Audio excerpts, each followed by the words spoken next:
Madame la Présidente, Monsieur le Premier ministre, chers collègues, on ne peut régner innocemment. C'est ainsi que Saint Just rappelait Louis XVI à sa responsabilité. Aujourd'hui, c'est vous qui devez rendre des comptes.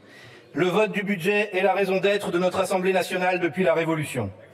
Est-on encore en démocratie quand vous faites passer l'ensemble des budgets par 49.3, quand vous refusez même un budget rectificatif pour corriger votre faillite? Car ce n'est pas la France qui est en faillite, mais le macronisme. La France n'appartient pas à messieurs Macron et Le Maire et à leurs caprices budgétaires. Non, la France ne vous appartient pas. Vos prévisions budgétaires étaient fantaisistes. Ici, une croissance surestimée. Là, un déficit public sous-estimé. Et vous persistez, car votre plan d'austérité va encore amputer l'activité économique. Avec vous, l'incompétence se porte bien, à moins que ce ne soit le mensonge. Votre taxe sur les superprofits des énergéticiens n'aura rapporté que 600 petits millions d'euros sur les 12 milliards attendus, 24 fois moins. À ce niveau-là, ce n'est plus du mensonge, c'est du sabotage fiscal.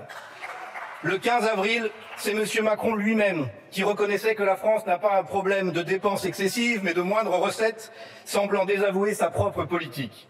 Avec vous, le cynisme se porte bien. Car c'est vous qui organisez ce déficit depuis 7 ans. Vous appauvrissez l'État et la sécurité sociale à coups de cadeaux fiscaux aux plus riches et aux multinationales, suppression de l'impôt sur la fortune, flat tax, baisse de l'impôt sur les sociétés, etc., etc. Votre politique a déjà privé l'État et la Sécu de 50 milliards d'euros de recettes par an, quand les actionnaires du CAC 40 se gavent, eux, de 100 milliards par an, le double. Avec vous, les profiteurs de crise se portent bien. Pour régler les problèmes de recettes, des solutions existent pourtant. Supprimer vos cadeaux fiscaux, faire une vraie taxe sur les superprofits, rétablir l'impôt sur la fortune, conditionner enfin les 200 milliards d'euros d'aide publique aux entreprises versées chaque année. Non, la France n'appartient pas à vos amis les actionnaires et les ultra-riches. Monsieur le Premier ministre, vous êtes le Premier ministre du chaos budgétaire. Même vos amis des agences de notation dégradent la note de votre politique. Mais non, la France n'appartient pas non plus à Standard & Poor's. Ce ne sont pas les marchés qu'il faut rassurer, mais les Français.